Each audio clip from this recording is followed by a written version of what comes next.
अपने बेटे और बहू के रोज के झगड़े से परेशान होकर मनोहर जी अपने कमरे में जाकर अपना बैग निकालने लगे। उसमें अपने कुछ जोड़ी कपड़े रखे और उदास मन से अपनी पत्नी की तस्वीर को उठाया और बोले, कितने नाजों से पालकर बड़ा किया था हमने अपने इकलौते लाडले बेटे को।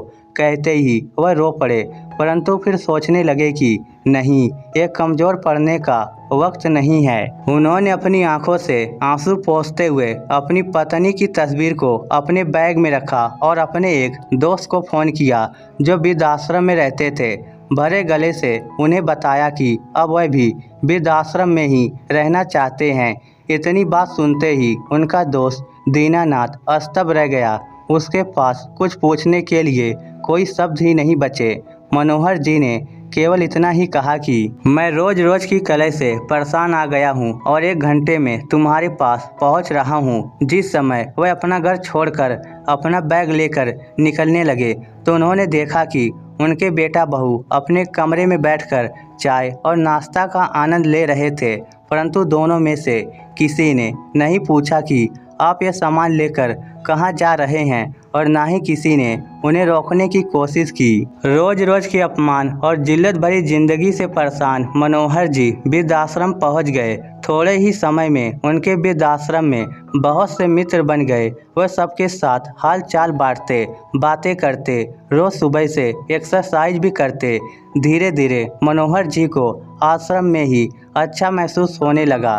घर की उपेक्षा उन्हें वृद्धाश्रम सुकून दे रहा था। सभी लोग एक साथ खाना खाया करते थे, जबकि घर में रोज के कलेश से मनोहर जी का हृदय छलनी हो गया। हमेशा अपनी पत्नी की तस्वीर से बातें करते हुए कहते थे कि तुम तो मुझे पहले ही छोड़कर चली गई, परंतु उस बेटे ने मेरा साथ नहीं दिया जिसके लिए मैंने कभी अपना पसीना भी पानी की तरह बहाया था।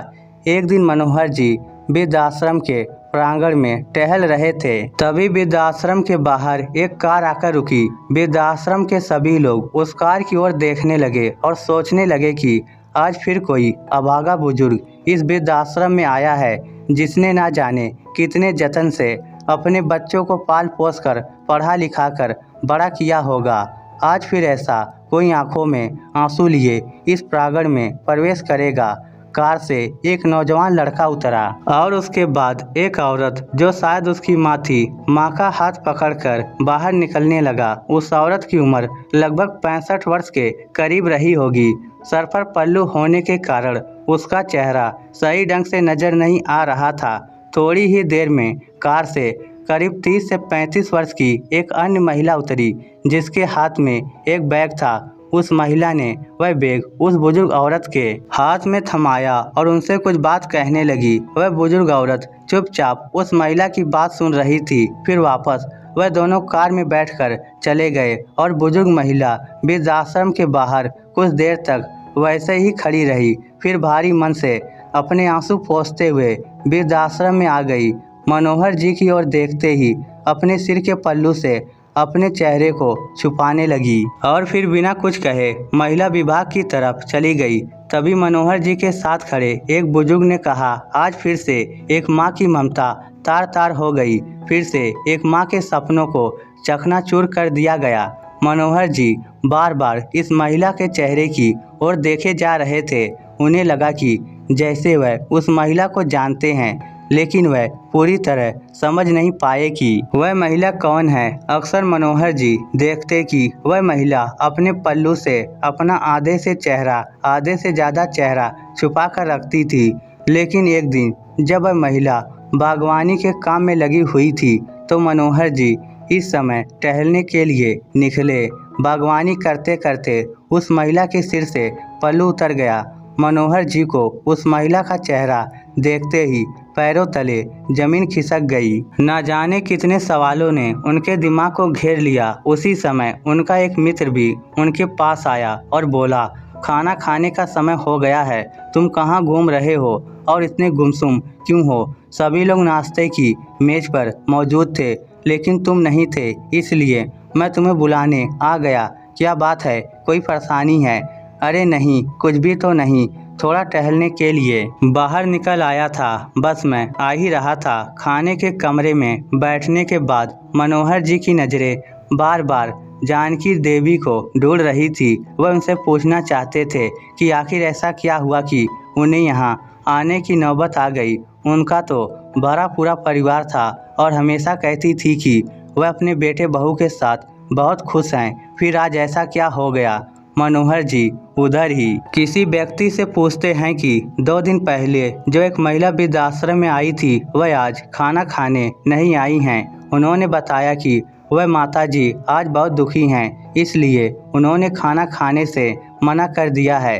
परेशान भी क्यों ना हो, आखिर जो उनके बेटे बहू ने उनके साथ किया है ऐसा तो कोई दुश्मन के साथ भी ना करे। वह बार बार अपने घर को याद कर रही हैं। सुबह से अपने कमरे में बैठी रोए जा रही थी, इसलिए उनका ध्यान भटकाने के लिए उन्हें बागवानी करने का काम दिया गया है। ये सब सुनकर मनोहर जी का मन परेशान हो गया। वह जानना चाहते थे कि आखिर जानकी देवी के साथ हुआ क्या है। इसलिए थोड़ी देर बाद विभाग में जानकी देवी के पास गए। मनोहर जी को अपने सामने खड़ा देखकर जानकी जी थोड़ा परेशान सी हो गई। तभी मनोहर जी ने कहा, मैं जानता हूँ कि आपने मुझे पहचान लिया है, लेकिन क्या मैं जान सकता हूँ कि आप इस हालत में कैसे पहुँची? जानकी जी ने कुछ नहीं कहा, परंतु उनकी आंखें आंसुओं से भर गई थी। यह देखकर मनोहर जी और भी अधिक परेशान हो गए। उनका दिल किया कि जोर जोर से चिल्लाकर इस दुनिया से पूछे कि क्यों बुढ़ापे में बूढ़े माँ बाप को पुराने सामान की तरह निकाल कर बाहर फेंक दिया जाता है? क्या बूढ़ों का कोई आत्मसम्मान नहीं? अपने ही विचारों में मगन मनोहर जी वृद्धाश्रम के प्रांगण में टहल रहे हैं। अचानक उनका पैर कियारी के किनारे से टकराया और वह गिरते गिरते एक पेड़ को पकड़कर संभल गए। तभी पास से गुजर रहा वृद्धाश्रम का कर्मचारी कहता है, अंकल जी आप ठीक तो है ना? कहीं चोट तो नहीं लगी? अपना पैर दिखाइए, अगर लगी हो तो मैं अभी पट्टी कर देता हूँ। मनोहर जी कहते हैं, अरे नहीं, कुछ ज़्यादा चोट नहीं है, बचाव हो गया। इतना कहते हुए मनोहर जी प्रांगण में रखे बेंच पर जाकर बैठ गए और कुछ महीने पहले घटी एक घटना को याद करने लगे, जब वह बाथरूम में फिसल कर गिरे थे और उनके पैर में ज़्यादा चोट लग गई थी। उनकी बहू उस चोट को देखकर भी अनदेखा करके अपने काम में लगी रही और उनका बेटा चिल्लाकर बोला, क्या संभल कर काम नहीं कर सकते? मुझे तो समझ नहीं आता कि आप इतनी हड़बड़ी में क्यों रहते हैं। कोई काम ठीक से करना नहीं आता, जब देखो चोट लगाकर बैठ जाते हो और हमारा काम ही बढ़ाते रहते हो। अगर कोई काम नहीं होता तो मत किया करो, आराम से अपने कमरे में क्यों नहीं बैठते? पूरा दिन इधर उधर घूमते रहते हो। उससे इतना भी न बन पाया कि अपने पिता का हाल चाल पूछे या चोट पर मरहम पट्टी करे। एक दिन जब मनोहर जी का चश्मा टूट गया तो अपने बेटे से कहने लगे, बेटा मेरा चश्मा ठीक करा देना, टूट गया है, ठीक से दिखाई नहीं देता।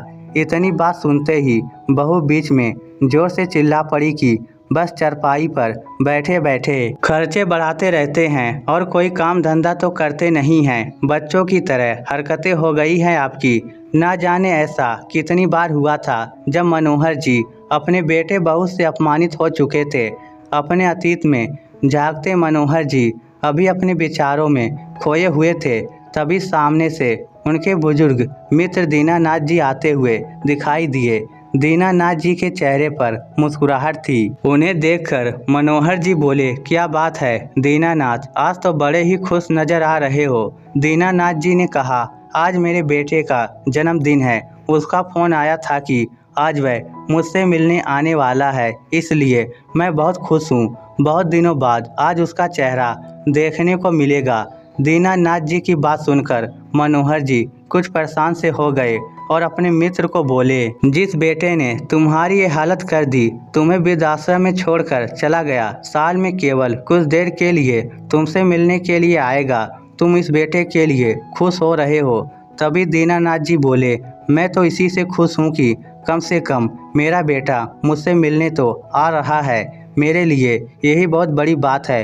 लेकिन मनोहर जी उनसे नाराज होकर उनकी बात को बिना सुने अपने कमरे में जाकर बैठ गए। सोचने लगे कि यह किस्सा केवल मेरे साथ या जानकी जी के साथ ही नहीं है।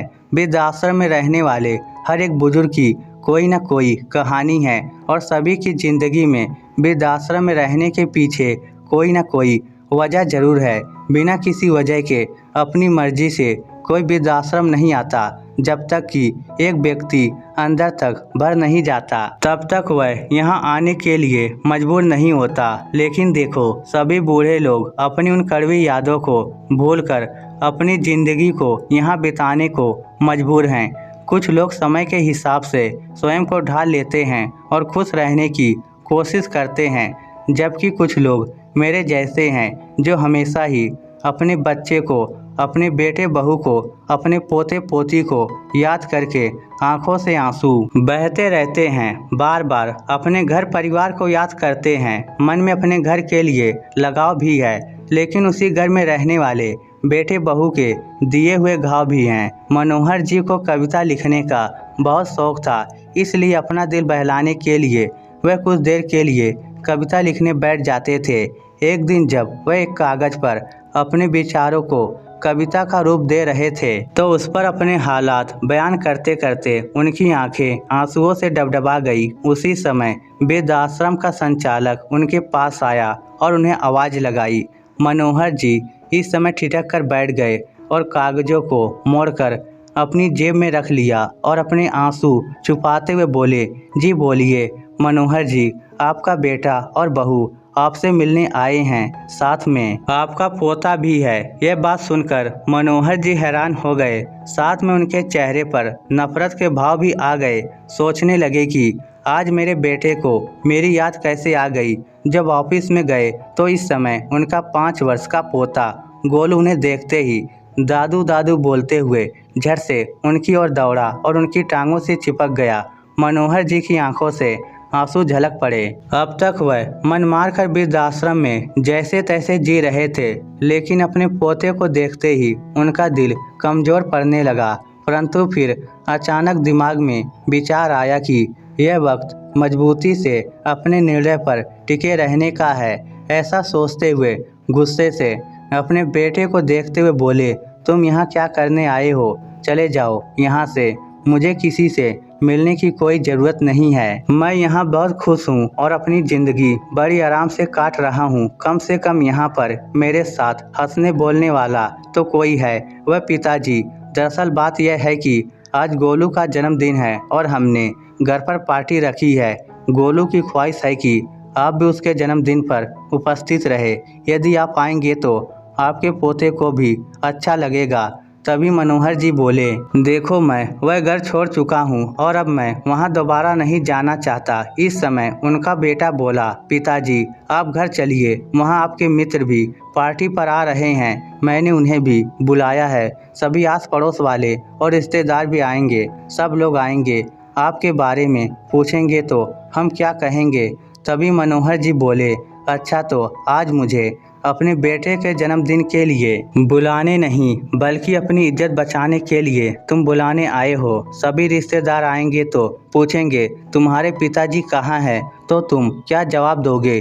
इसलिए तुम मुझे बुलाने आए हो। अभी के अभी चले जाओ यहाँ से, मैं कहीं नहीं जाने वाला हूँ। तुम लोग कितने स्वार्थी हो गए हो, ज़रूरत पड़ी तो बुलाने आ गए, वरना इतने महीनों से मैं यहाँ वृद्धाश्रम में हूँ, एक बार भी खबर लेने नहीं आए कि मैं जी भी रहा हूँ या मर गया। इतना तो तू फ़ोन करके भी मेरा हाल चाल पूछने की ज़रूरत नहीं समझी। तुम लोगों ने इतना तक नहीं पूछा कि घर छोड़कर वृद्धाश्रम चले क्यों गए।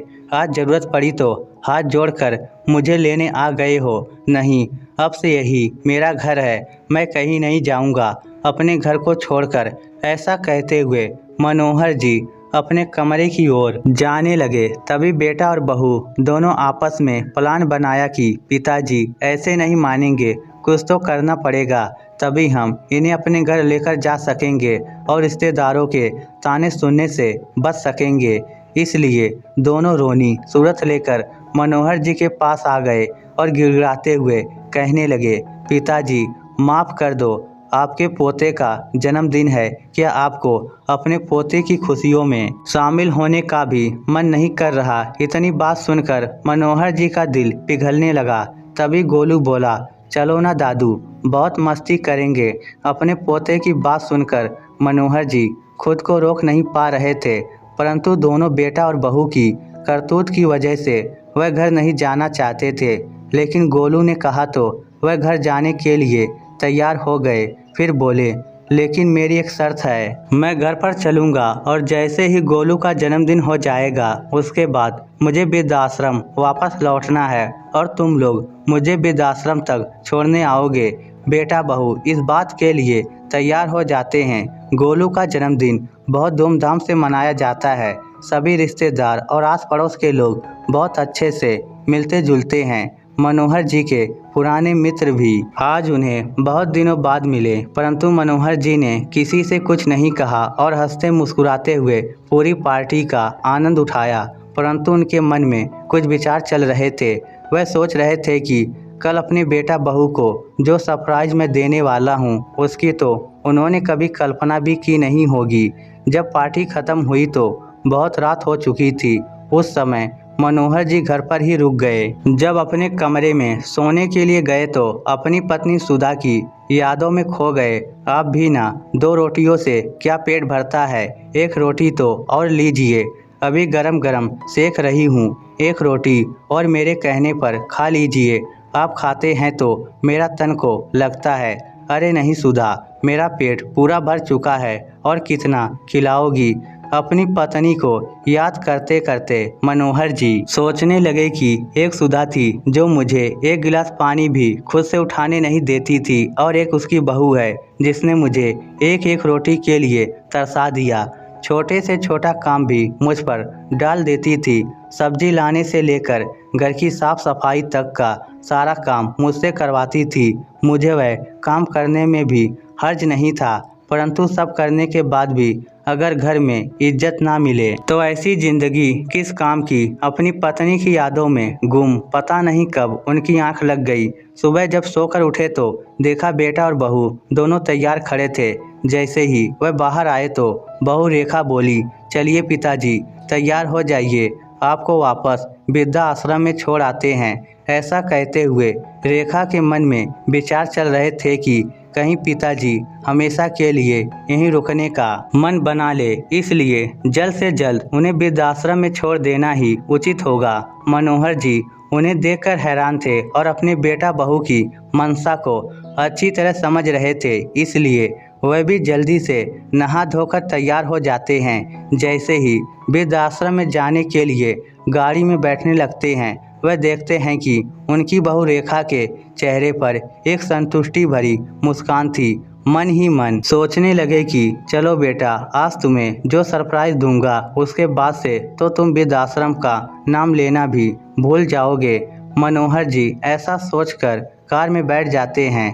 एक पल को अपने घर को निहारते हैं, फिर सोचते हैं कि ठीक है, जहां मन को तसल्ली मिले उधर ही रहना चाहिए। यहाँ तो बेटे बहू को मुझे निकालने की बहुत जल्दी है, तो रहकर भी क्या करूँगा? अपना वृद्धाश्रम ही अच्छा है, जहाँ मैं अपने हिसाब से खाता हूँ, अपने हिसाब से रहता हूँ और अपनी मनपसंद का काम करता हूँ। किसी की चीख चीख नहीं होती।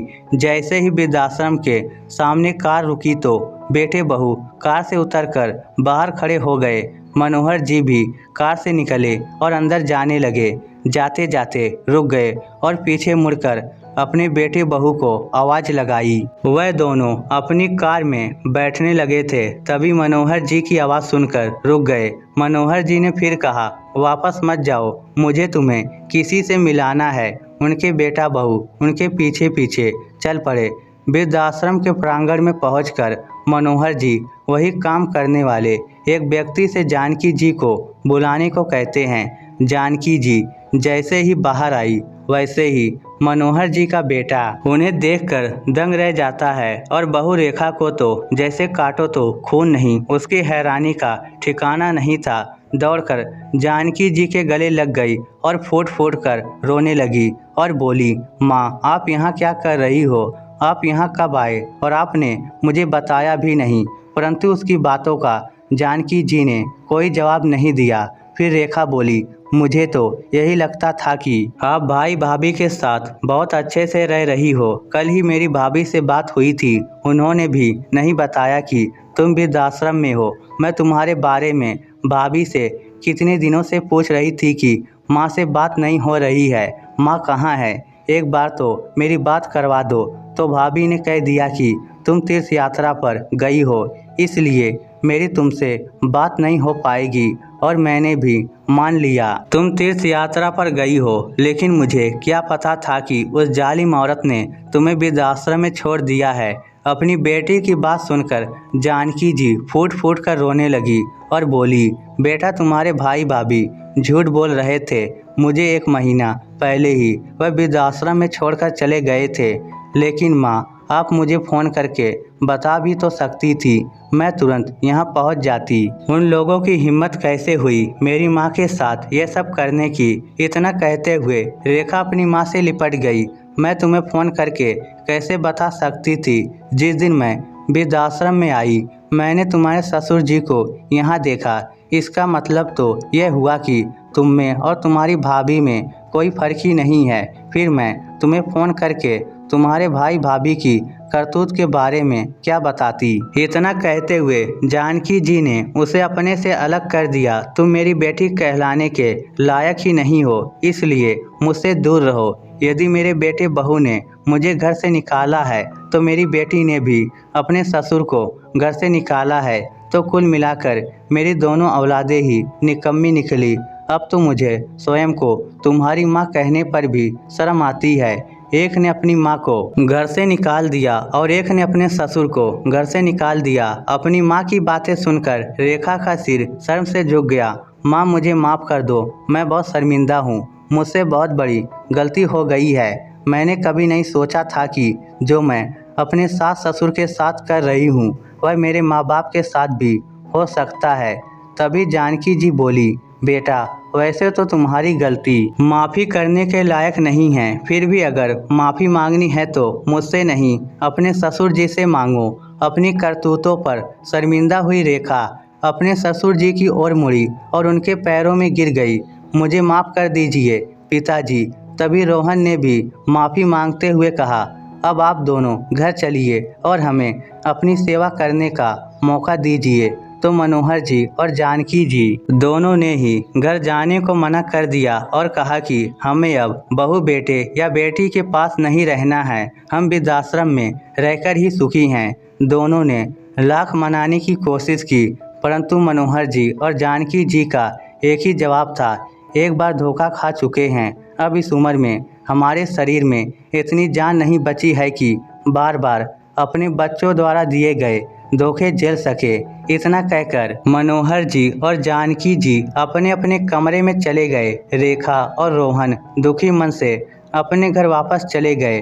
घर पहुंचकर उन्होंने देखा कि पिताजी के कमरे में उनके बिस्तर के ऊपर एक कागज रखा था, जो शायद उनकी जेब में से निकलकर गिर गया था। जब रोहन ने उस कागज को खोलकर देखा तो उसमें उनके पिताजी ने एक कविता लिखी हुई थी, क्या किसी ने देखा है, मौत से पहले भी मौत आती है। हाँ, मैंने देखा है, आज मौत से पहले भी मौत आती है। जब जिंदगी अपने आखिरी पड़ाव पर आ जाती है, शरीर भी काम नहीं करता, केवल सांस आती जाती है। हाँ, मैंने देखा है, मौत से पहले भी मौत आती है।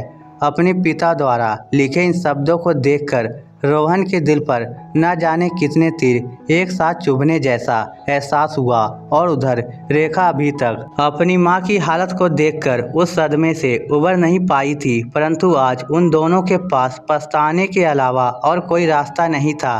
किसी ने सही कहा है, संतान का अस्तित्व है माता पिता की वजह से और माता पिता का वृद्धाश्रम में है संतान की वजह से। इस स्टोरी को लेकर आपकी क्या राय है, नीचे कमेंट करके हमें ज़रूर बताइएगा। धन्यवाद।